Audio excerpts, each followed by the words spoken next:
What's going on, everyone? I'm Heath. And I'm Jay. And this is a parking lot review of Spider-Man No Way Home. I'm gonna scream. So, we're a little late. And because of that, there's already videos on other channels that are doing spoiler reviews. So for this parking lot review, we're going to do a little different, and this is just going to be a spoiler review. And this movie's very hard. Since it's also, it's almost the day after Christmas too. So, hey, Merry Christmas to everybody from Host of Horrors. Yeah. Or whatever holiday you celebrate. I don't care. Actually, technically it's Kwanzaa. Kwanzaa starts today, actually. Really? Mm-hmm. Well, Happy Kwanzaa. Happy first day, Kwanzaa. Yule, Hanukkah. I think Hanukkah. December is a very stacked month. That's why I just say holidays in general. So, Like, okay.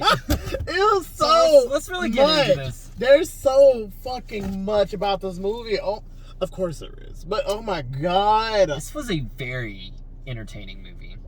Very entertaining. Like, I don't know about you. Okay, so I'm not a huge fan of the Tom Holland movies. I liked No Way Home, or I liked Homecoming. Didn't really care for No Way Home, even though it had Mysterio in it, and that's my villain. That's my Spider-Man villain. I love Mysterio. He sucked in this movie, even though Jake Gyllenhaal was great. I love him. You didn't like Mysterio in the last movie? No. Wow. No, they did my boy dirty. I mean, that's kind of the point. No. It was a setup. It was a setup to basically, get Peter to be like, hey, villain. Like, he was basically gonna be a villain. And you know what, though?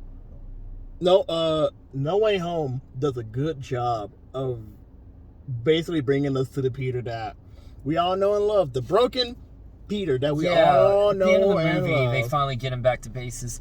But what I was saying with me not liking the MCU Spider-Man movies is I didn't really care for this movie in the beginning. I really didn't. It was okay, but it was nothing great. It was nothing fantastic. I was just sitting there going, okay, typical Spider-Man, or it's typical MCU, entertainment only movie. And then fucking Willem Dafoe starts beating the shit out of Tom Holland, fucking powerbombing him through a goddamn floor. And I went, yep, this is good. So apparently he didn't really like the movie until halfway through. I didn't. No, halfway through, but at the halfway mark, that's when the villains start kicking ass. That's when we're introduced to our other Spider-Man, especially one I grew up with. That made my heart happy. I love me some Toby and some Andrew. Those were good Spider-Mans. So it was very difficult for me to. It was very difficult for me to basically not spoil myself, because this is the most hyped movie of the year. This is got the hype that Eternals was supposed to have, right? But it was a very hype ass movie, and I felt like it was well worth the hype.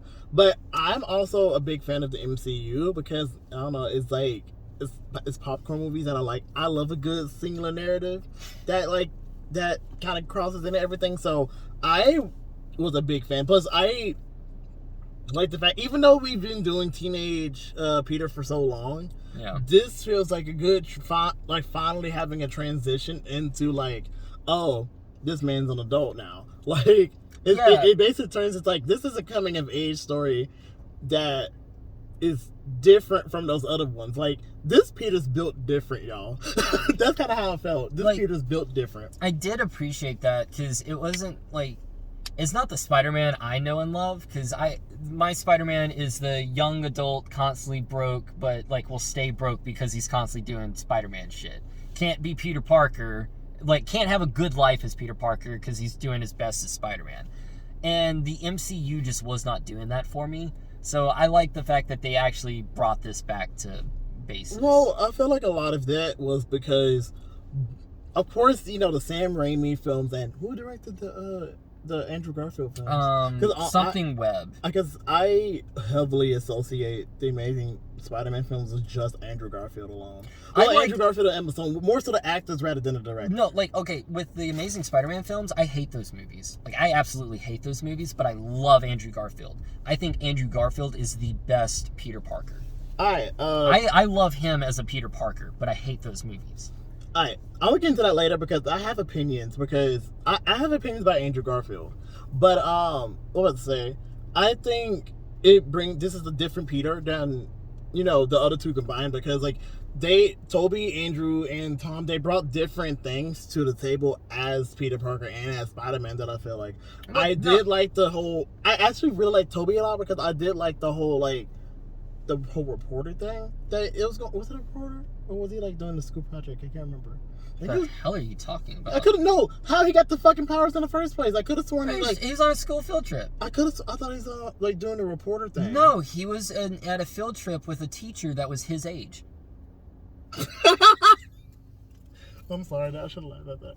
But I think I remember Toby's the most. I like Toby's. I don't really remember much like Andrew's, but I remember seeing the Amazing Ones. I think I wasn't a big fan. I just can't remember them that much. Yeah, that was my thing. Is like I love the first three, even the third one, the third Sam Raimi film. I love those movies. It's goofy fun. Amazing Spider-Man, the movie sucked, and for the longest time, I never wanted to watch them again. Rewatched them, not recently, but like within a couple of years, and Andrew Garfield's Peter Parker is spot on. I love his Peter Parker. Honestly, like, even though the movie still sucked. I feel like I was so partial to Tom because, like, it felt like he was the only age-appropriate one for the he's age-appropriate for the role. Yeah, for the role, because he's a kid in the MCU, but Peter Parker has always been a young adult. I mean, teenager, young adult, like, it can go either way. But they always play the high school aspect because that's how they did in the comics. No. In the comics, he's a young adult. Yeah. Barely making it. But there's a lot of comics where he's both. He's both a teenager and a young adult. There's so many fucking comics. Yes, I understand, but no, it's just, no, I would rather my Peter Parker be a young adult struggling with life, not a high schooler that's giving a hand-me-down from billionaires. Oh, okay. That's why I like the end of this movie. Like, the MCU, that's my only problem with the MCU, is that they have to honestly, a lot of it is because of the whole Sony battle, I feel like.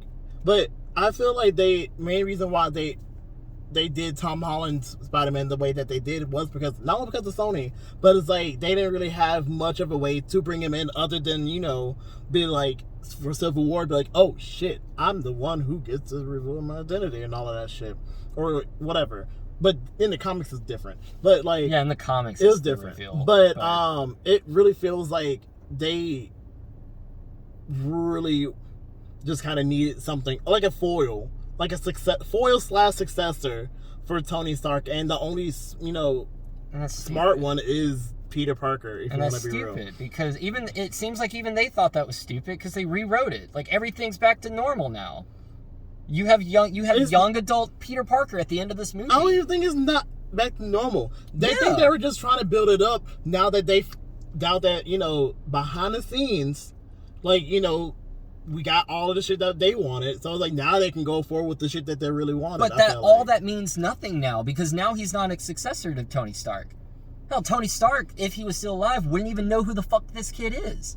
So now he's back to a shitty apartment, going to have a shitty job, no girlfriend, living a miserable life as Spider-Man, and that's what I love. And he got himself another trilogy of movies. Yes, he does. Like, Tom Holland. I bet you those will be good ones. Like, Tom Holland, though, he knows how to negotiate. He knows him and his people know how to negotiate a contract because they got that shit. But, all right. So, back to this movie. Back to the actual movie. 10 minutes in. So I really did like the fact that it just really felt like a love letter to, like, everything that's been going on. It gave fucking justice to Andrew Garfield's character arc, and I am here for it. Yeah, it gave me huge fangasm. Like, that's what I would say this movie is just, it's fan service. If you are a Spider-Man fan, this is a fun movie. and I feel like everything was leading up to this because like everybody, because Spider-Man, despite the Avengers and all that shit, Spider-Man is still the most popular character out of everyone in the MCU. Yeah, and well, just Marvel in general, like, and Marvel, Spider-Man is Marvel's Batman. Even down to his villains, like Batman's known for having a fantastic rogues gallery. Mm-hmm. So is Spider-Man.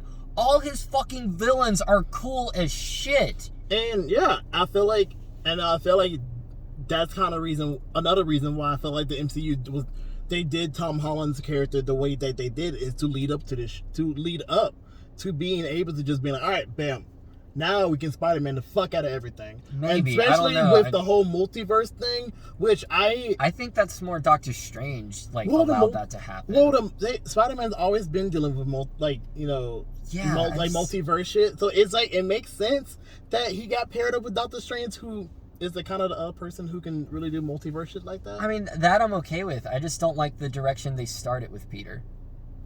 I don't know. I don't like how MCU started Peter off.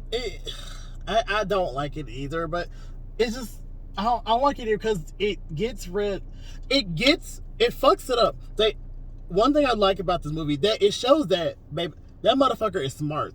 He is a scientist. Like, not yet. He's still a kid. A kid that's a kid fucking scientist. No, he's smart. He's not a scientist yet. He is smart.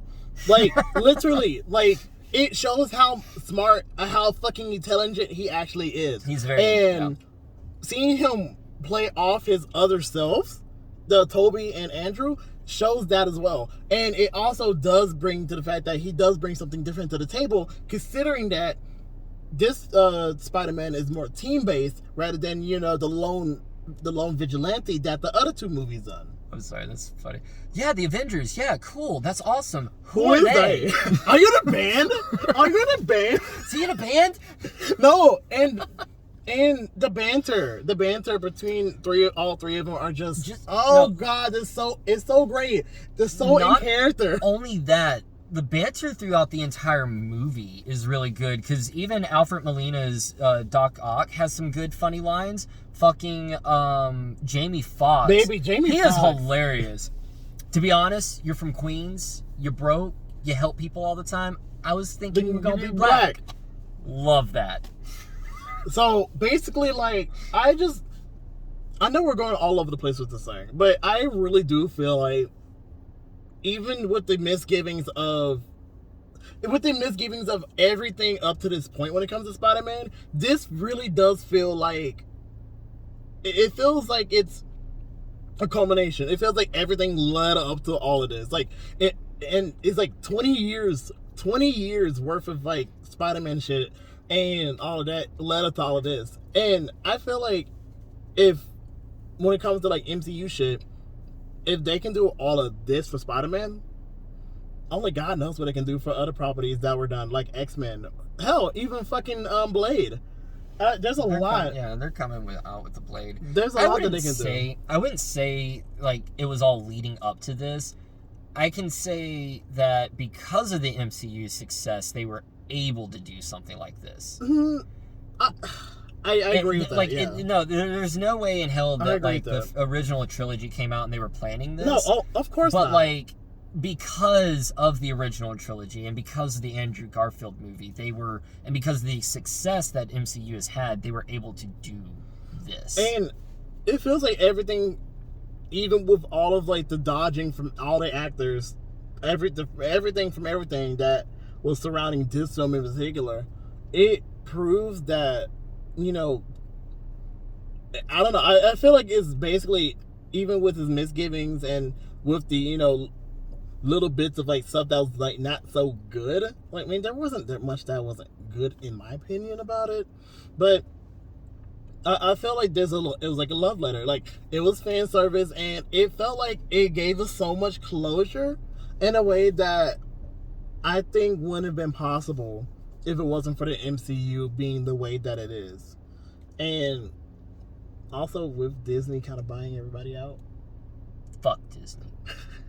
And it, like I said, I love the fact that it gives, especially Andrew Garfield's character, closure because he's the only one who never got a third movie. And it's open ended. His final movie is open ended. So him having closure was probably my favorite thing. Him hashtag justice for Andrew Garfield.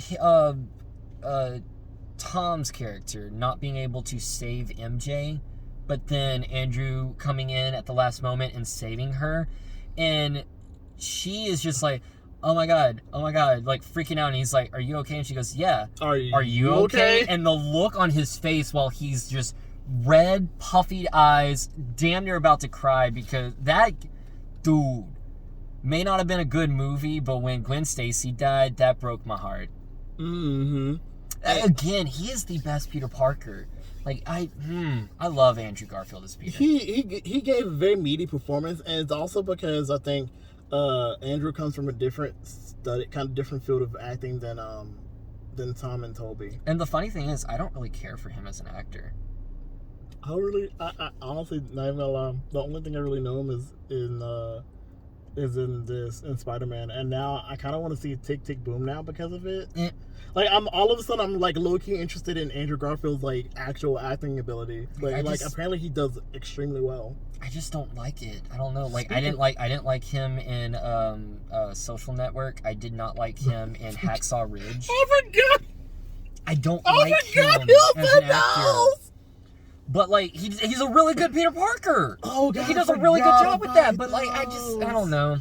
He's not my cup of tea. But alright, let me tell you. Know who the fuck is my cup of tea? And I will not hold this in any longer. Willem goddamn Dafoe kills this movie. Okay, like no matter what, everybody was trying to come for Andrew and Toby, but Willem Dafoe, that motherfucker knows he can motherfucking act, because the way that he was the most like Willem Dafoe at 65 years old.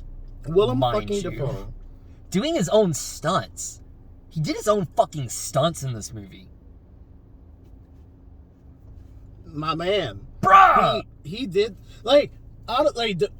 it feels like it gave Willem. You can tell that motherfucker was having fun. Andrew, like Alfred Molina, I need to see what other stuff he's in. He's really good. He's a good actor.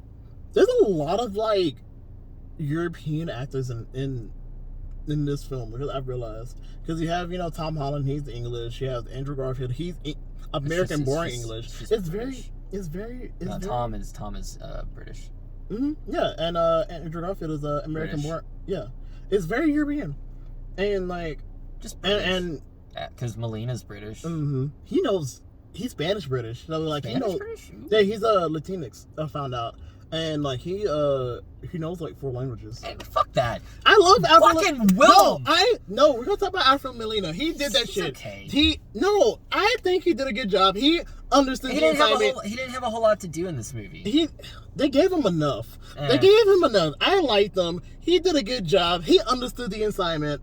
Like Willem Dafoe, he stole the show. He steals the show. Stole the cheat sheet. Like, okay, while everyone else was taking a test, he stole the cheat sheet, looked at it, and said, "I can do better." Willem Dafoe is the assignment. Like, this is why Willem Dafoe has a career that he has.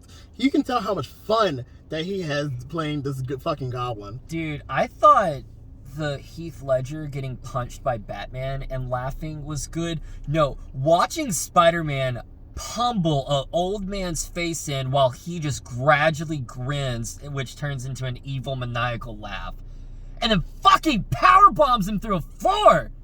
That shit was wild. No, he beat the shit out of Tom. They beat the shit out of each other. Like, the fact that the Green Goblin is basically like the main villain. Like, we have the rest of the Sinister Six and all, like, that's cool. No, it was just 5. That kind of disappointed me. They were so close to making it 6. Mysterio was part of it, and no, he's dead. He's not part of it. He was part of it. He's supposed to be. The goddamn catalyst. That is it. That he's still part of Sinister Six because of that. Because of that, they needed one more villain, and then they could have done a Sinister Six.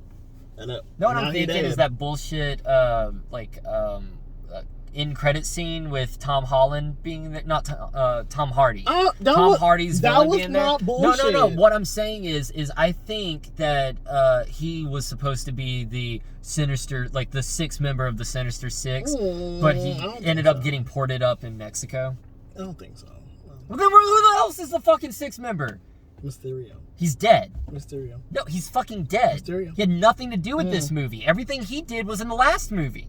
Exactly. He's the catalyst. But he was in the last movie. Not this movie. Okay, he was the catalyst. Therefore, he's part of the Sinister Six. No. Know who the sixth member was? Jameson. J. Jonah Jameson was the sixth member. No, it was the fucking tree. It was the tree. Is this a tree, or is this a guy that turned into a tree? Mr. J. Jonah Jameson, the main that man, he knows he is the main person. Every time, he's gonna try to get himself some pictures of Spider-Man. He's gonna get himself some evidence. It's on a podcast now. He's fucking Alex Jones. He went from a podcast, now he's a not him being the Alex. Oh god, not him being the Alex Jones of the MCU. Oh my god. My god. Yeah, and that sets up fucking Doctor Strange in the Multiverse of Madness, which I probably won't see. Oh, I'll go see it. I'm the Marvel fanboy apparently. After Endgame, after Civil War, I quit giving a shit about MCU, and then Endgame came out, and I was like, okay, well now I got to get back into it. Actually, it was Infinity War, I think it was. Anyway, one of the two last ones, I was like, yeah, okay, let me get back into it. Infinity War came out, I was like, yeah, this is really good. Endgame came out, I was like, yeah, the last 30 minutes was really good. And then I quit giving a shit. It's gonna be a long parking lot review. Cause it's already a long parking lot review. I really feel also like I am a really big fan of the team. Like with the combination of MJ and Ned. I felt for Ned because like he was constantly getting shafted. I'm like, bro, he's been there like right there the whole time, and then like everybody else is taking his thunder. I'm like, I felt bad for old boy because I felt that. No, I felt that. I felt bad for Peter. At the end of this movie, I really felt bad for Peter. Oh no, because like he went through shit. The whole way to, first off, Aunt May passes. Like, she basically is his Uncle Ben. And after that, he basically, the only way to save the multiverse from imploding on itself is to make everyone forget who Peter Parker is. We love a good soft reset. And that happens, and he has a moment where, like, he goes to find MJ to tell her, you know, how, you know, basically, hey, I'm Peter, you gotta remember me. Because he's still got this, like, little kid naivete. But then he goes, he has a conversation with her, and Ned ignores him. Their lives are normal, and everything's going good. Everything's going good. That's the other thing, is they both made it to MIT. Their lives are going normal, and it makes you wonder, like, damn. It does make you be like, damn, he really was like, I'm not gonna say he was a fuck up, but I was like, that fucked me up a little bit. Yeah, and like you can see he's trying so hard to tell her exactly, you know, this is what's going on, this is who I am, this is how I feel, and he just can't do it. He just can't. And that, I feel like that was the moment. That was the exact moment that the Peter Parker of the MCU, the little kid, the one that was basically given everything, because even in No Way Home, he was given, like, power that he can't. Fucking attack drones. He was given attack drones. Like, what? Anyway, he goes from a little kid who was given everything to a broken down man that has nothing. And him not being... Him saying it is better... Ned and MJ are better off not knowing who I am than me ruining everything for him like I did before. That was the exact moment he became Spider-Man. Like, he became a man. And honestly, I'm really kind of looking forward to this next trilogy that Tom is going to do, because I really hope and I think it's going to be a lot better than this trilogy. I think that's completely okay too. Because it's like, as much as I like this trilogy, I am a big fan of people growing into the roles. Mm-hmm. And I still feel like, even though I'm not gonna lie, like, back then I didn't really care too much about Andrew Garfield's performance because I thought he was like old. I thought they're both old. But I really do love the fact that they were able to bring so many different aspects of Peter to the table, and seeing Tom Holland's character like come to life over the course of this trilogy is very heartwarming to me. As like, you know, as someone who's into this industry, is like seeing people grow into the roles that, you know, they're made for. Because like, who the fuck, like, it's almost like it's giving me the same energy as Harry Potter, with Daniel Radcliffe growing into his role as you know, Harry Potter, and as he grew up. Yeah, it's just kind of the same thing, because Tom was only 20. He was barely, I think barely 20 by the time he got cast for the role. And so basically he grew up with Peter, just like a lot of people grew up, you know, with Toby's old ass. And Andrew Garfield, who was already 28 by the time that those came out. Those were, you know, those came out with like 18. And like, seeing these different generations over the past 20 years as we grow up, I really like just the progression, because like, our childhood is Toby, our teenage years, you can say, is Andrew. Now us as an adult, we have Tom. And seeing I just seen like all a that regression, if you think about it. I wouldn't call it a regression. No, personally. No, it is a regression, because you have Toby. When we were children, Toby was the oldest, and then teenagers, you got Andrew, and then Tom is the youngest. So it is a regression. It's like this as adults. It's like, this also kind of shows that Spider-Man, as universal as Spider-Man is, if you don't like it, that just means that this trilogy just isn't for you. But it's also like, there's a lot of nostalgia in it that I feel like plays into people's different perspectives of how they see this movie. Yeah. Because like, there's a lot of nostalgia that it doesn't play for. That they marketed that shit to its core. Very fan service. Just a lot of like, you know, things that cater to nostalgia. A lot of like things that were left unanswered that low key kind of got answered here, or if you want to say it, almost retconned in a way because of this movie. And not like it really matters, because like, it's a multiverse, so who gives a shit? I don't think anything got retconned. It just more. There's a possibility. I don't think anything really necessarily did, but everything that happened stayed happening. Like, May's dead. There's no fixing that.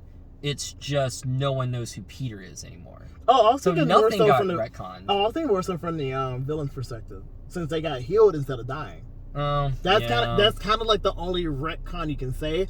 But like, who's really gonna check for that as a retcon? You know what I'm saying? Even that, like, that's not a retcon either, because it's not like they can go back and fix those old movies. Not with that attitude. Like, we live in a society that George Lucas exists. Oh, I forgot about him. If George Lucas can try to fix his movies 20, 30 years after the fact, actually, I feel like he's been fixing his movies every 10 years. Yeah, and he makes them worse every time he fixes them. So don't fix your fucking movies. Unless you can make it right. But, you know, that's another Zack thing. Snyder. Exactly. Unless you can do like Zack Snyder, have a whole fandom behind you, you know. Well, this is our longest review so far. It's a lot. Because there's a lot to talk about. Hell, so there's so much to talk about this fucking film. What's your rating? 4.5. 4.5. Solid God. 4.5. I got my feels out of this. Like, I liked it a lot. I know you didn't like it as much as I did, but whatever. I really enjoyed it, and I really connected with how everything is going.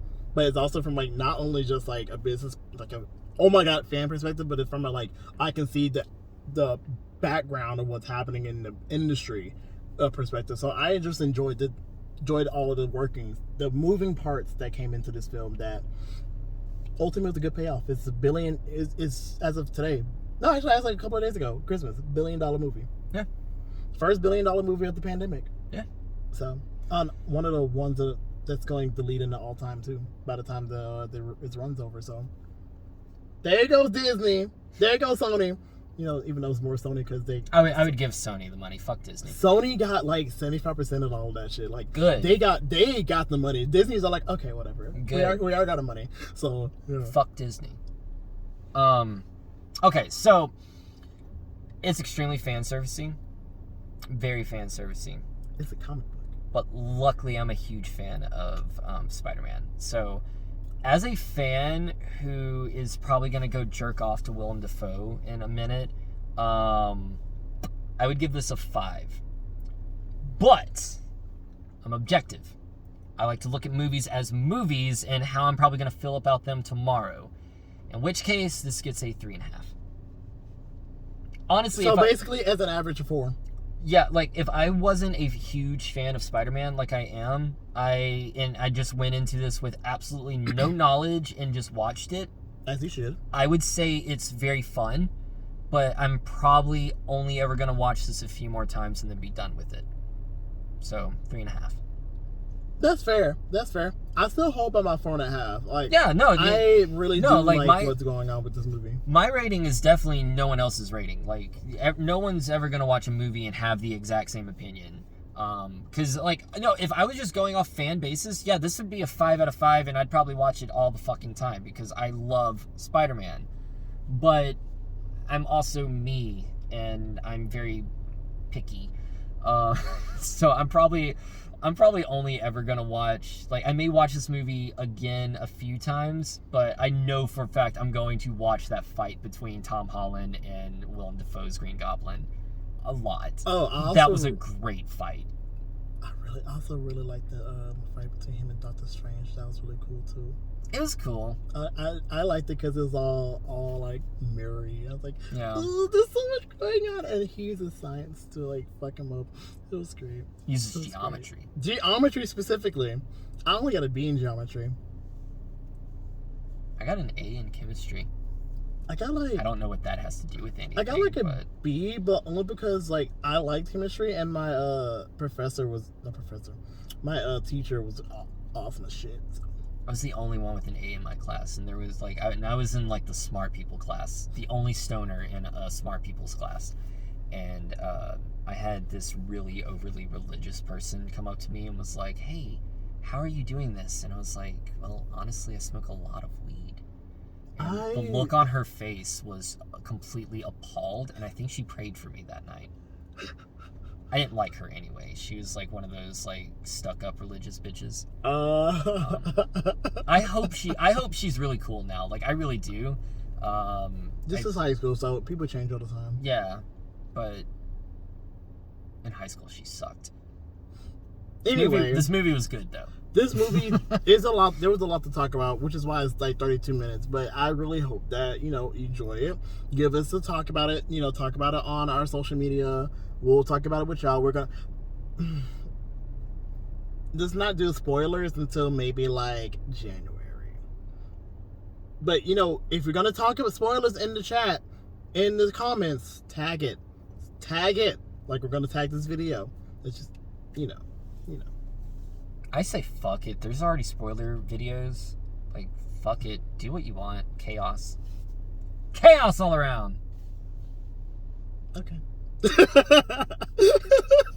All right. I've been Heath. And I've been James. And this has been a parking lot review.